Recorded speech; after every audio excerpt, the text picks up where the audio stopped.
Melv. It has to be line in, not analog input. Okay, 55. We say that it's live. Broadcasted live at Addon radio station every Saturday at 6 p.m. UTC time. There is a voice over IP phone line active during the show. You can call it either from a regular phone or via SIP. The number is +1 910 665 9191. The SIP account to call in at is 261 414 at San Jose 2, as in the number 2, .voip.ms. I would like to thank for everyone who tuned in today and also the people who listens to this in a form of a recording. As we started from 2-3 episodes before, there is also a live video feed on twitch.tv/viktormadarasz, which is my name.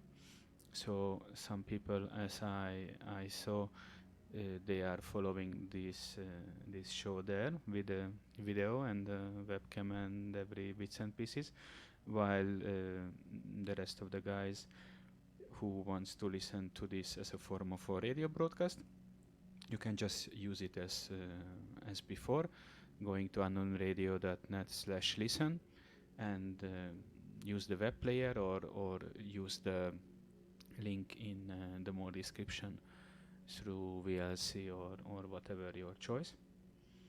As this is live, all the blobs and the errors are left in, no buts, no cuts, and I already messed it up. It is raw material, as you see.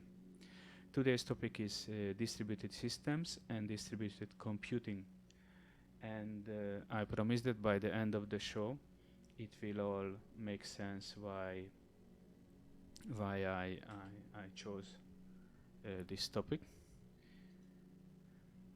So, distributed systems, they are all around us. Examples like the Google search engine, Amazon platform, Netflix, online gaming, banking and money transfer.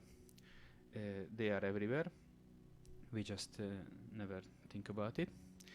The most known form of it, it's client-server model. We will see that there are some other use cases or type cases application of distributed systems. So what is distributed system? A distributed system is a collection of separate independent software or hardware components, which we refer to as nodes, being linked together by means of a network, and they work together coherently by coordinating and communicating through message passing or events to fulfill a one-end goal.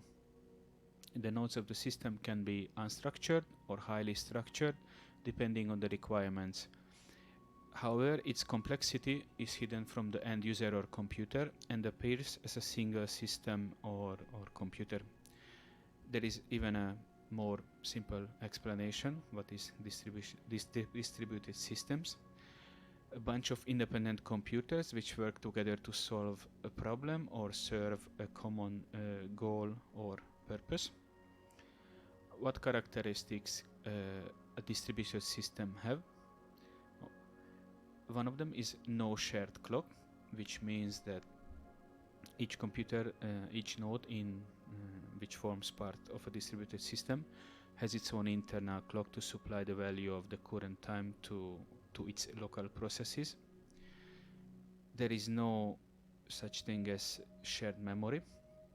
This will you will see the people who looking at my screen or the ones who go and look at the show notes later on. There is some drawing which explains this, what exactly no shared memory means. What it means that each computer has its own local memory. It comes into play when you compare parallel and distributed systems. That's one of the main dividing factor in between those two, having or not having access to shared memory. Resource sharing, it has resource sharing or could have resource sharing, which means that the existing resources in distributed systems can be accessed or remotely accessed across multiple computers in the system.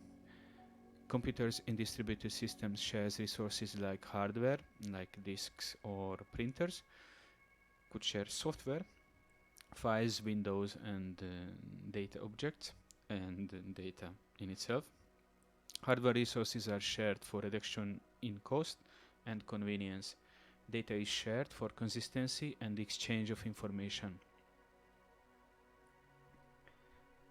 One second, let me see what happened with the feed. Because no, I see myself connected. Some people said that I got disconnected.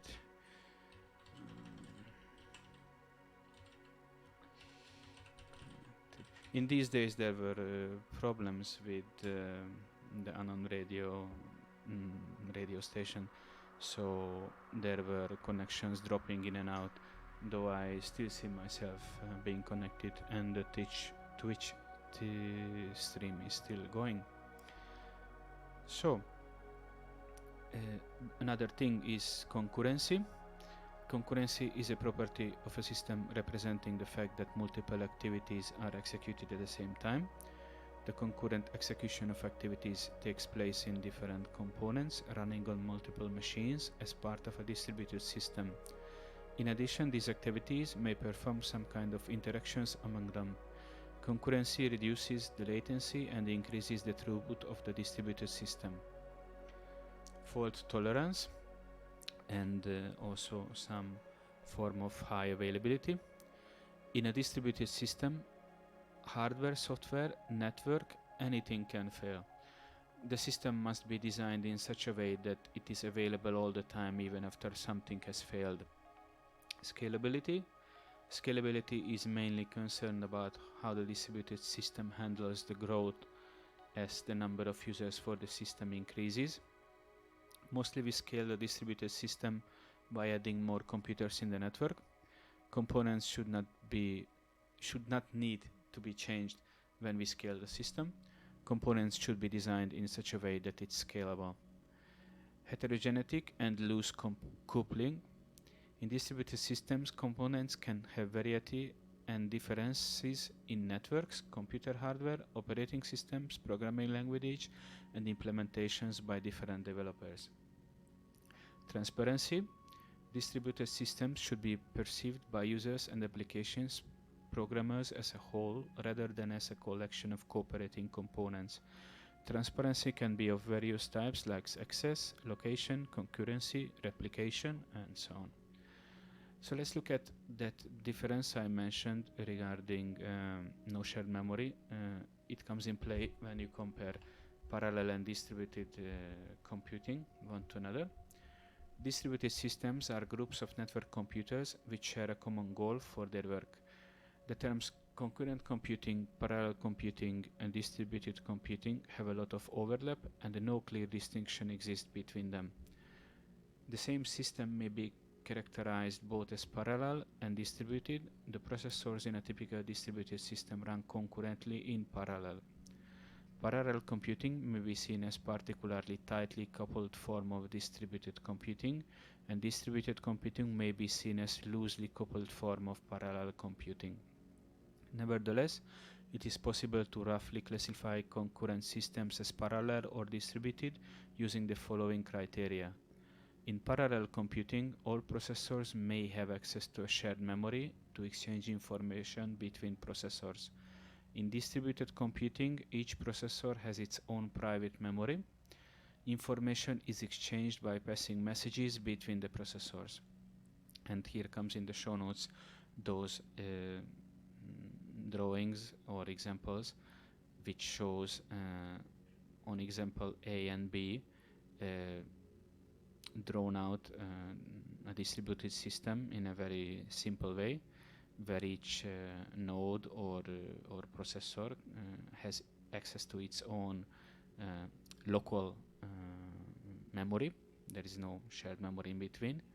Whereas on a third drawing or schematic view of a parallel system, you can see that the various processors or nodes all together, they work together and share access to a common memory has direct access to a shared memory. The situation is further complicated by the traditional uses of the terms parallel and distributed algorithm that do not quite match the above definitions of parallel and distributed systems. Nevertheless, as a rule of thumb, high-performance parallel computation in a shared memory multiprocessor uses parallel algorithms, while the coordination of a large-scale distributed system uses distributed algorithms. Let's look at some of the examples of architectures with distributed computing. The most common one and well-known one, as I mentioned in the beginning, it's the client-server architecture, where smart clients contact the server for data, then format and display it to the user. Input at the client is committed back to the server when it represents a permanent change. A three-tier architecture, which moves the client intelligence to a middle tier so that stateless clients can be used. This simplifies application deployment. Most web applications are three-tier architecture or type ones. N-tier architectures that refer typically to web applications which further forward their requests to other enterprise services. This type of application is the one most responsible for the success of application servers. Peer-to-peer architectures, where there are no special machines that provide a service or manage the network resources. Instead, all responsibilities are uniformly divided among all machines, known as peers. Peers can serve both as clients and as servers. Examples of this architecture include BitTorrent and Bitcoin network. Another basic aspect of distributed computing architecture is the method of communicating and coordinating work among concurrent processes. Through various message passing protocols, processes may communicate directly with one another, typically in a master-slave relationship. Alternatively, a database-centric architecture can enable distributed computing to be done without any form of direct inter-process communication by utilizing a shared database. Database-centric architecture, in particular, provides relational processing analytics in a schematic architecture, allowing for live environmental relay. This enables distributed computing functions both within and beyond the parameters of a network database. So, some examples of how it is being applied, or the applications of distributed computing. Reasons for using distributed systems and distributed computing may include the very nature of an application may require the use of a communication network that connects several computers. For example, data produced in one physical location and required in another location. Or there are many cases in which the use of a single computer would be possible in principle, but the use of a distributed system is beneficial for practical reasons. For example, it may be more cost efficient to obtain the desired level of performance by using a cluster of several low-end computers in comparison with a single high-end computer. A distributed system can provide more reliability than a non-distributed system, as there is no single point of failure. Moreover, a distributed system may be easier to expand and manage than a monolithic uniprocessor system. The single point of failure and tolerance of failure and high availability were among the characteristics of distributed systems we mentioned in the very beginning of the episode. So where these distributed computing or distributed systems are being used, just some overview of where they are being used. Telecommunication networks, they use it in telephone networks and cellular networks, computer networks such as the internet, wireless sensor networks, routing algorithms, network applications, World Wide Web and peer-to-peer networks, like we said, BitTorrent and Bitcoin, massively multiplayer online games and virtual reality communities, distributed databases and distributed database management systems, network file systems, distributed cache such as burst buffers, and I have to close something on my other screen so we don't get notifications from applications like Telegram, and we don't make famous people who don't want to be famous. Where were we? Distributed information processing systems such as banking systems and airline reservation systems are also examples of network applications using distributed computing. Real-time process control systems like aircraft control systems or industrial control systems. And in parallel computation like scientific computing, including cluster. And why I'm keep getting Telegram notifications if I turned it off? Because probably it's running in the background. Let me see if I can turn it off. No, because I don't see the icon. We leave it. So parallel computation, another example where distributed computing is being used. Scientific computing, including cluster computing, grid computing, cloud computing, and various volunteer computing projects.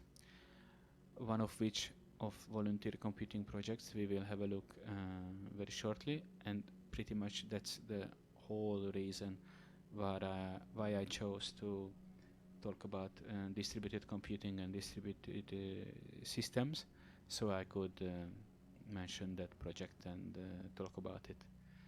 Otherwise it would have been just very short mentioning that. And distributed rendering in computer graphics, for example, also an example. So what is distributed computing?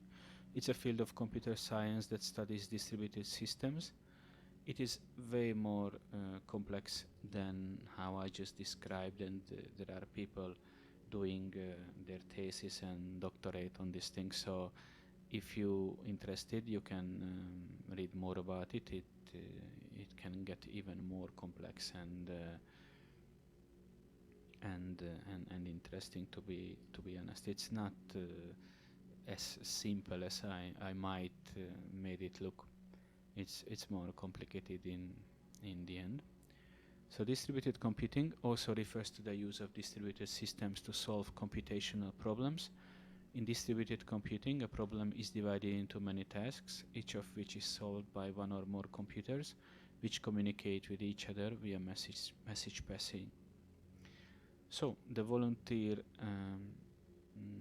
computing project, distributed computing project, which was the reason I wanted to talk about this whole thing and made the whole episode around it, was the project of which is running since more than 20 years, if I remember correctly, is Folding at Home project. So as I said, it's a distributed computing project using volunteer computing project. They perform molecular dynamic simulations of protein dynamics, amongst other things. They do try to solve problems and find cures and solutions for Alzheimer's disease, cancer, Ebola, and right now they are running since the end of March. They announced on their website they are running computational tasks in this volunteer computing project, or in this volunteer computing network, to try to find the cure for COVID-19, and that's how this whole thing now comes together. The reason why I chose to talk about this in this episode. What this project uses is the idle processing resources of personal computers owned by the volunteers who have installed the piece of software on their system, which Folding at Home provides. It's available for Windows, Macintosh, Linux. There are very few requirements, to be honest, to be able to run it. And however, single core projects are being phased out, unfortunately, and also the amount of projects available for 32-bit processors is becoming less and less each time. So they, so to say, they prefer 64-bit processors and multi-core ones if possible. But there are still jobs for single core and 32-bit, but it's getting phased out. I created a theme code to you can when you install the piece of application, you can either provide your idle resources and calculations you send back in an anonymous fashion, or you can either create an account, a user account with folding at home, and provide the computational resource in your name, and or you can also join into a team and provide the results as form of a team in a joint effort to get on the scoreboard, and it's published, and you can see how many scores you got, because each work assignment you solve, it gets a certain amount of point, and then that point is being added to either to you or your team. If you see my screen now, for example, I have right now I have 3 machines. The fourth one I turned off. I have 3 machines, but you have one of the machines. You see one of the machines control panel, which is pretty simple, but one of the configuration which can be interested for many of you is you can set the amount of folding power, which they call it, how much power you want to give it to this project to use on your system. I have set it full on mine, which means that in this case, in this particular computer, it assigns all 8 CPU cores. If I were to lower it, I could assign less cores, and therefore would be less impact on my system. It gives you many information on the task it is doing, how many % of it's done, how much time probably it will take to finish it, and it gives some information about the server it's being connected and everything. It has log files which shows you the job you got assigned, and after if it's successfully uploaded it or not. You can see your own system info, and pretty much that's all.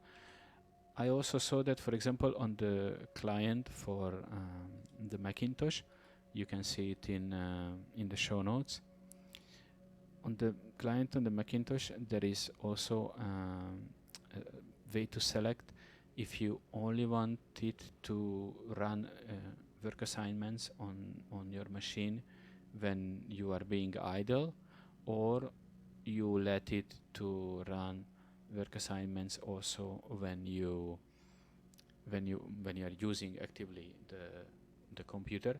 And it also has that slider which I mentioned, where you can assign full amount of resources of your machine, or just some of it. So that was the whole reason making this episode, to be able to talk about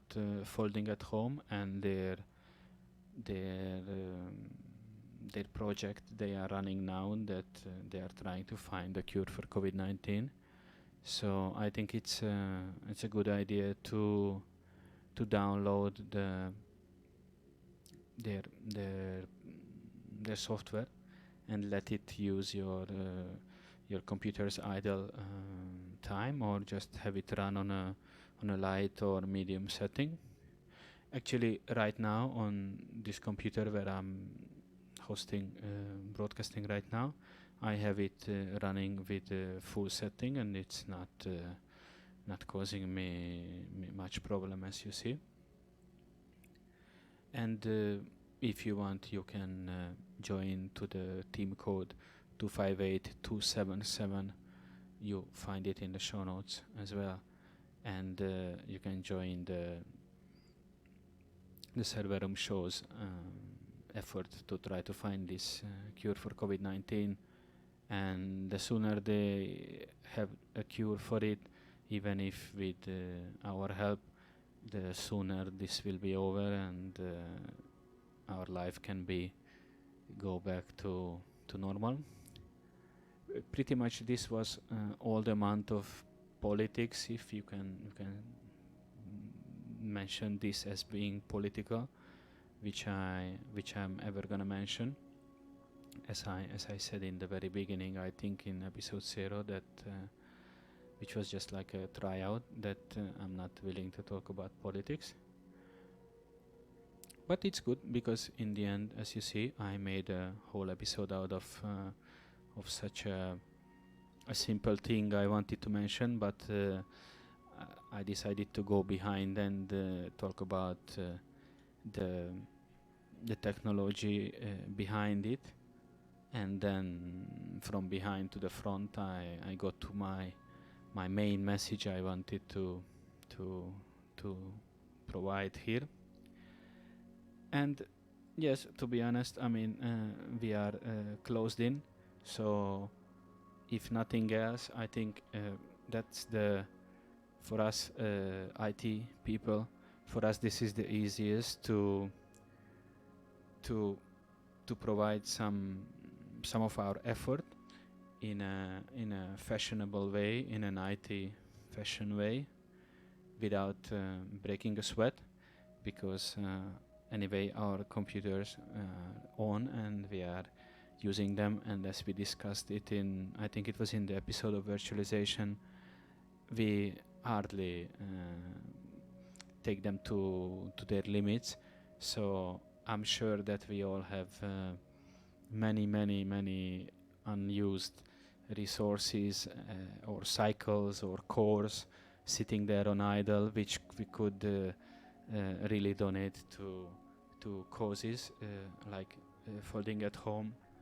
Or if you start looking at around this topic, you will find that there are other projects using the same voluntary computing resource methodology to shell out results and use and harness the power which is available in these idle sitting computers. So finally, we IT people can also do something from our part to make this thing come to an end soon. And the sooner it comes to an end, the sooner we can all get back to our lives. We have 1 minute left.